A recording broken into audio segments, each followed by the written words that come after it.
So the first very pressing question I had inside was, how are these kids today after finishing the film?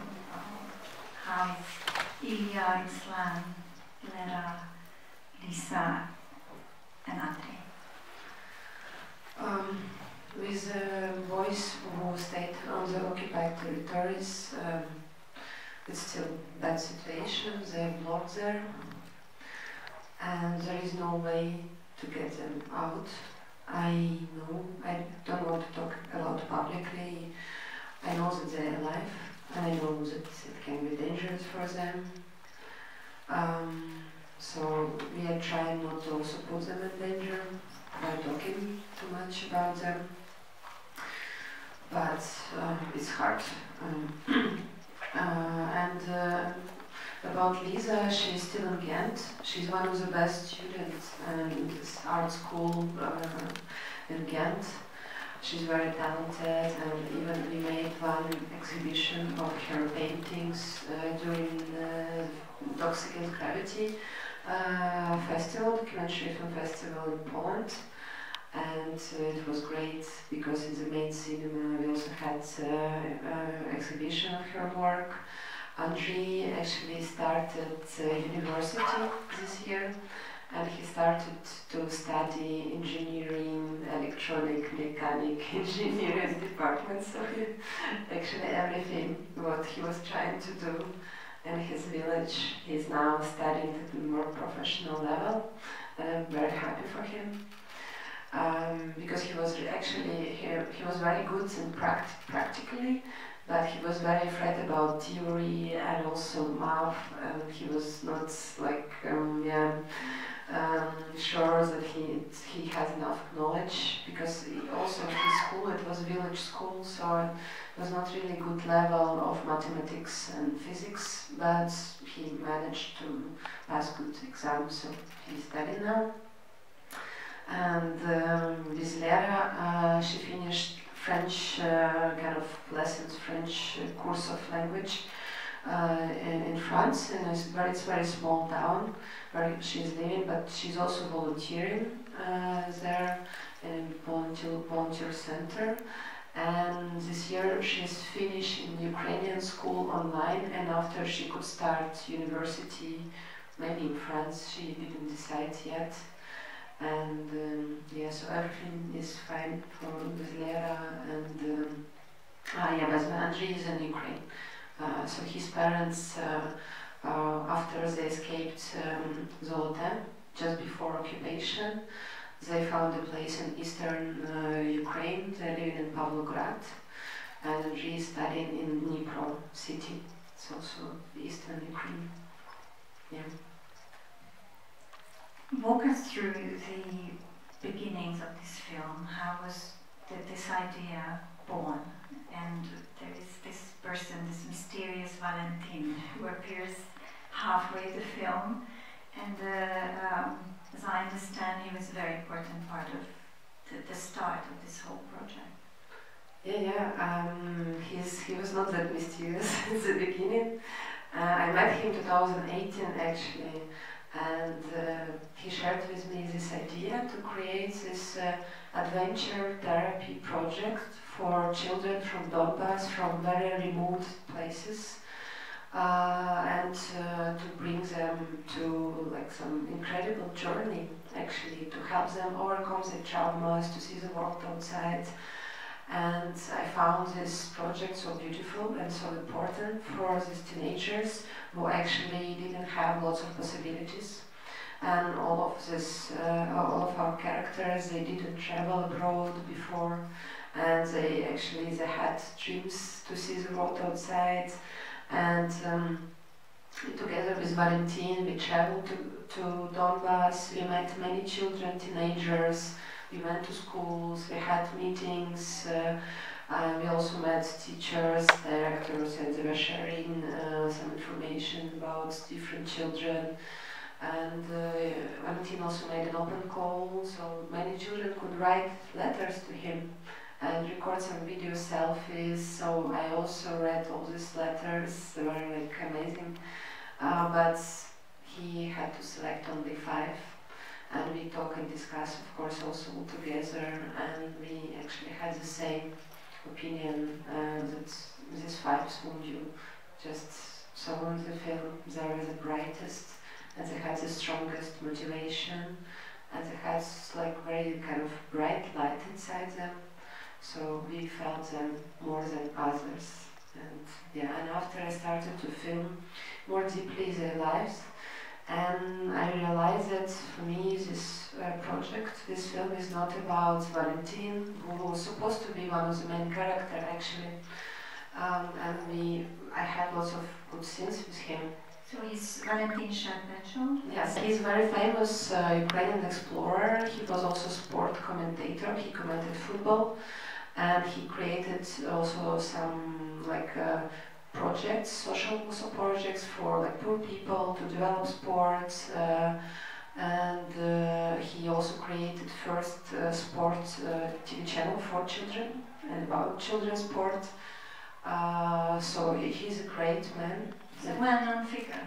Yeah, it's an important figure. He's like, of course, more from old generation. He was 74, really, but he's super active and he looks like 60. I don't know, like he's very sporty man, and he went to the you could notice from the film that he went to the Himalayas 48 times, and even before the project was called Expedition 49, before we changed, but yeah, and he traveled around the world, he was everywhere, he'd been everywhere, and yeah, but after 1 year of filming, I realized that for me the most important thing is this universe of teenagers who, despite all the circumstances, despite the grayness of this place, they have some lights inside them that they can illuminate this place, and they can fight for their dreams. They still can enjoy life,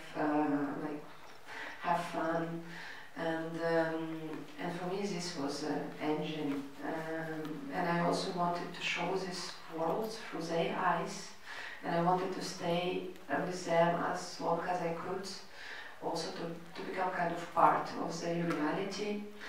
And actually all scenes which we had with Valentin, we also went for training. So we went to Carpathian Mountains, so we had some scenes with Valentin and kids, and but after it looked like from another universe. It was so different.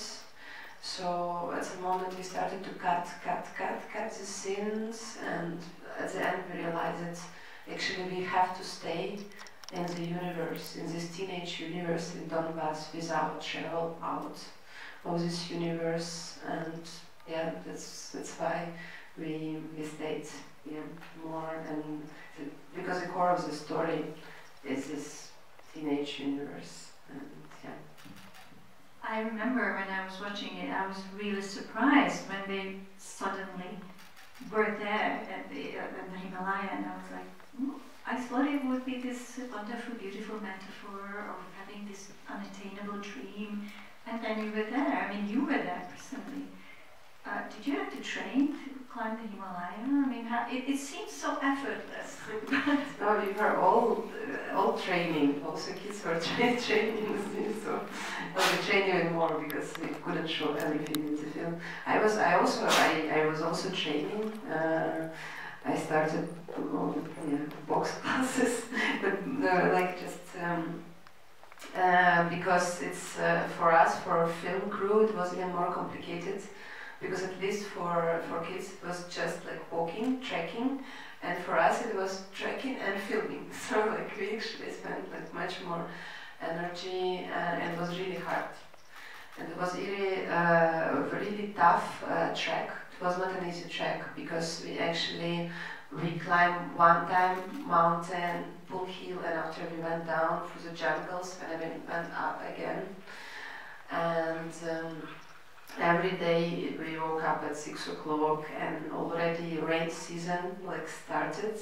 So after 2 o'clock somebody put bottom and rain started. It was like raining until the evening. So we were walking open under the rain for like 5 hours. And yeah, it was a big challenge for all of us, because actually it was Valentin was supposed to go with us, but unfortunately there was a car accident. He was driving his bicycle and the car hit him. And we knew it just 2 days before we had to fly.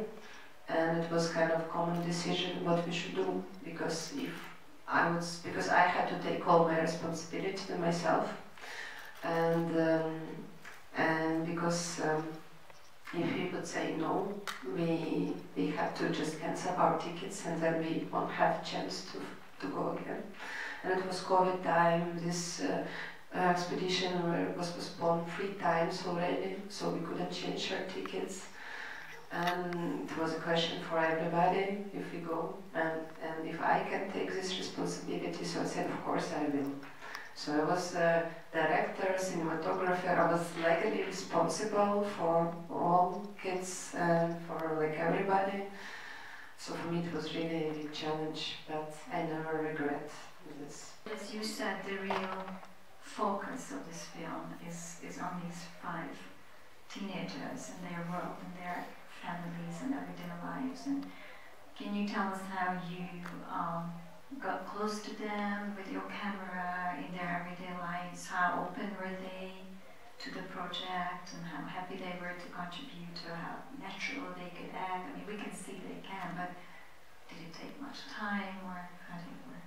Yeah, but first of all, of course, because this project of Valentin came together with me, so we already traveled together, so many kids they knew already that there will be project and there will be the film. So actually many families already like took it like it is, like kind of its organic combination. But also all of these kids and their families were like quite open.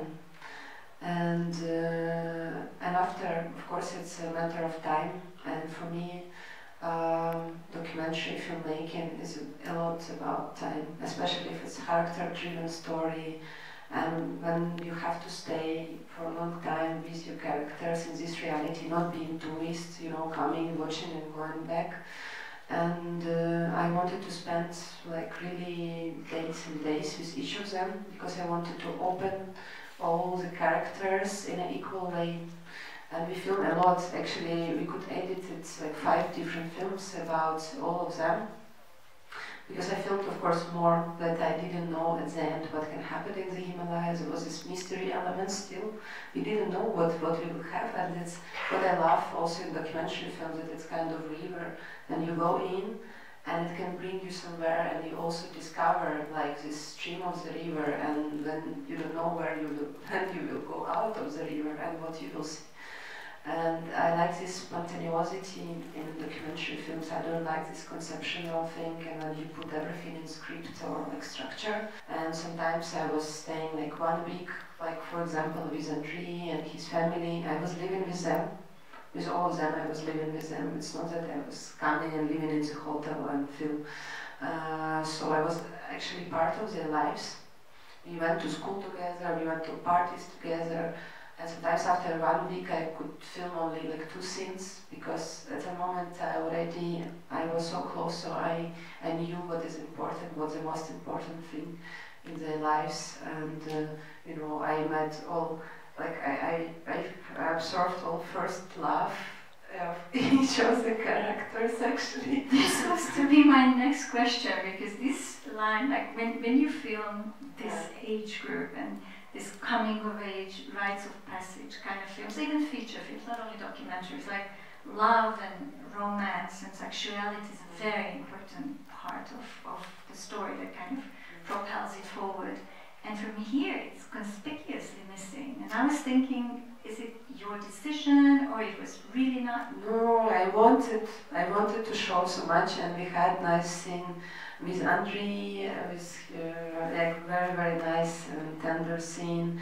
Also story with about Lisa, her first love, and but after, when we had like 3 hours of rough cuts, we realized that there are like so many elements, like it was like crazy mosaic. It's like, and it was so hard to decide which piece of this mosaic we have to take out, because we couldn't make 3 hours film. And yeah, that's why this scenes, I was fighting until the end for one scene with Andrei, his first love scene. And we tried to put it like, okay, here and after, okay, maybe in the middle, maybe there, and like it didn't work somehow. It was like, sometimes when you're editing and it's about feelings that you see, okay, this scene is not working here, is not working, maybe it's from another universe, not from this film anymore. And yeah, we had to cut it and to stay this, because there are lots of lines, lots of different lines of each of the characters, but we had to decide, and it was really painful moments of killing darlings when we were editing and cutting, because we had to cut so much good scenes, and it was painful, and sometimes I needed 1 week to like, you know, to take this decision. And sometimes we were editing with Marina, Ukrainian editor, and she was saying, you know this scene, like you know that we have to cut this scene. I know, but I need 1 week, you know, to take this decision. And yeah, it was really crazy, and especially after full-scale invasion, I felt that this is the last document of this world, and for me many things became even more important, like, and I wanted to save as much as we could, like, from this universe. And it was, that's why it was even more painful to cut things, yeah. Exactly, like full-scale invasion, February 24th, 2022. You were still working on this film, and then your whole world turned upside down. What happened next? Well, it was just before full-scale invasion, we made the first rough cut, like this 3 hours something. And after, we were also discussing a lot, should we show some parts of lives of our characters after the Himalayas, to show how they're realizing their dreams, how is their lives. And we didn't decide, but I was thinking that maybe we should try to like add this like kind of afterwards. And after escalation started in Donbass, before full-scale invasion, and it started exactly like it's places of our characters, exactly there. Villages. Yeah, especially in Stelica Luganska, so it's when Lisa, Lera and Ilya, like from this region, like very close. And even we talked with Lisa's mother that maybe, because I didn't believe that full-scale war will start. I believe that, okay, it can be escalation in eastern Ukraine. I believe that it can touch Kharkiv, Zaporizhzhia, my hometown also. But I couldn't imagine that that Kiev can be bombed by Russians. It was like, it sounds so crazy to me. So I proposed even family of Lisa came to Kiev to live in a house. I had a place where they could stay. You thought it was safe? Yeah, I believe that Kiev will be safe. Yeah, and just before full-scale invasion, I took night train. I went to Donbass, and at 5 o'clock in the morning, my mother called me. I was in the train, and she said that full-scale war started. She was alone with my son, 5 years old at the time. They were in Kiev, and my mother was afraid. She didn't know what to do. And I was in the train. She couldn't stop. I was already in Donbass, and I just like say what she should do, where can be the safest place. And after I arrived, of course, I had to decide like what I will do in this new world. Because each decision can bring you to completely, to like different life scenario. I already realized that I cannot film anymore. I felt powerless and useless as a filmmaker because it was time to act and not to think about art and cinema, and I couldn't anymore. So I stayed first 3 days with the family of Andrei. And actually, during that time, I almost didn't film, but we were watching news, talking, discussing, crying together, thinking, reflecting, and after I decided, okay, it's time to act, and I will first help with my characters, help them with evacuation. And I had a friend from Belgium who was working in Donbass, and he had a Volkswagen T4 car where you can put lots of people. So we decided that we will collaborate and he will help with the evacuation of my characters, and also we will later evacuate his characters of his film, which he was filming also there.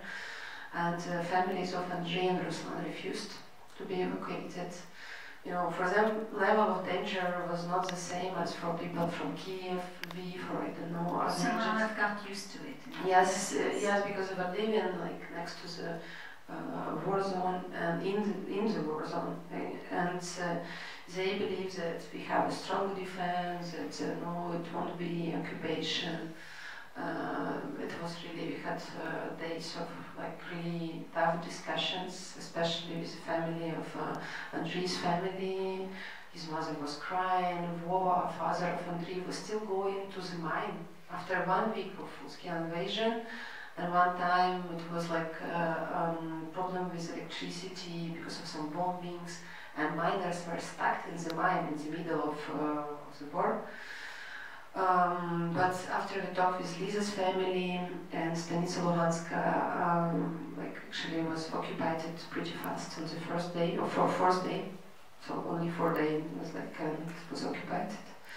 And so Lisa was in Kharkiv because she started studying in Kharkiv. She was alone in bomb shelter in university, and we talked with her family and they said, okay, like let's at least help Lisa. So we went to Kharkiv and we brought her from Kharkiv, her and also her friend, student, and we took some other people who needed help and we brought them to Polish border. And with the help of friends from Belgium, we organized everything for Lisa in Belgium that she could start studying and she could have good care of her. And after I went to say goodbye to my mother and my son, and I decided to go to fight because at that time it was the only solution for me to stop this aggression and to defend my country from before Russians will destroy it completely. So I became a soldier and I put this project on pause. I wrote a letter to all producers and all actually people from our film team that now I cannot continue working on this film.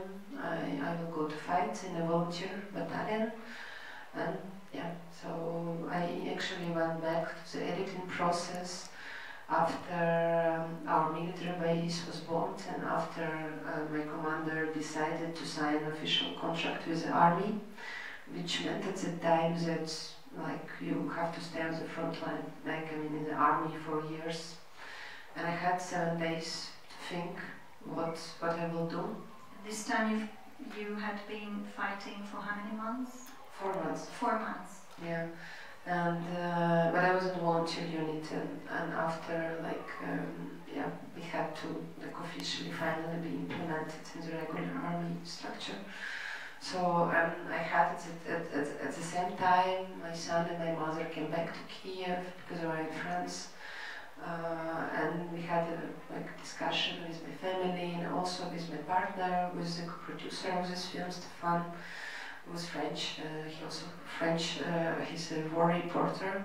He worked in Ukraine for years, since Maidan Revolution, and he said that and of course I agreed that it would be not fair to abandon this project because it was important to finish it and to share this message at that time and not in 5 years. So I decided first to finish the film and after to decide what I will do in life. And still open question actually. When I first heard you say at the opening, after the opening ceremony screening, that you decided to join the army as a volunteer and fight, I was gasping for air. For me it's a very difficult concept to grasp, and maybe I'm just too naive or too lucky to have never encountered this dilemma, but can you, maybe it's a too personal question, but how prepared are you to do that, or were you? Like how did you manage that? No, I had, I don't know, good experience, so it's not good experience, but I was experienced before because after the revolution on Maidan, I went to document events what happened in Donbass afterwards. And I filmed in Donetsk, which was already occupied, and after I was also captured, and I was in captivity, interrogated by a Russian officer, and after I went to front line and I filmed also volunteer fighters, and Pesky and Donetsk airport. At that time it was like the hottest places with like really heavy battles, and I spent like months on the front line, 2014-15, and of course when you stay there you observe and you also learn things. I learned what is it to be on the front line and observe how other like fighters, what they were doing. It's not that you came as a reporter and stay one day and leave. I stayed months with them. So I knew how to shoot. I really tried on some like polygon. I tried to shoot with Kalashnikov. And it was like you know, you could try at that time. So I knew things, and I had this because we have this very good word in Ukrainian, obstrielana. It means that you already was under shellings many times, so you are not afraid that much. You have kind of inner resistance. So, and that was an important element, of course, that I had this experience. And when I saw a post of my commander, whom I knew from 2014, that he created his unit, and it was the greatest commander I ever met, and I trust him so much, so I immediately decided to join his unit, and I knew that yeah, with him, like you can really trust. Yeah, and it was not a hard decision, because I had this really deep dilemma inside me since Maidan Revolution, and after war in Donbass, 2014, because like when something is happening in your country, you are not just an observer. And cameras always create something that you are outside of the event, that you are you're watching through your camera and not watching through your eyes. And it's still a filter, you see it differently. And I always felt that I want to be fully, I wanted fully to participate. I want to live through these moments as a citizen of my country and not as a filmmaker who is observing. And for me it was really important to act, and I also felt that this is not time for art and this is time for action, this is time for to be responsible and to sacrifice something for this. Many people from your circles? Yeah. Okay, sorry, we're running out of time. Okay. Yeah, I just have to say that yes, there are lots of filmmakers who did the same as me. Some of them did it at the beginning of full-scale invasion, some of them later, and there are many who died. And it's also not a thing that I think that it's like everybody obliged to go to fight. It's about your heart decision, how you feel. Rationally, I still believe that cinema is important, and cultural diplomacy is important, and artists are important, but with my heart, I cannot deal because it's something irrational which is inside me, and it's very painful actually to continue even doing filmmaking, and while always keep in mind that your friends are dying on the front line, real front line.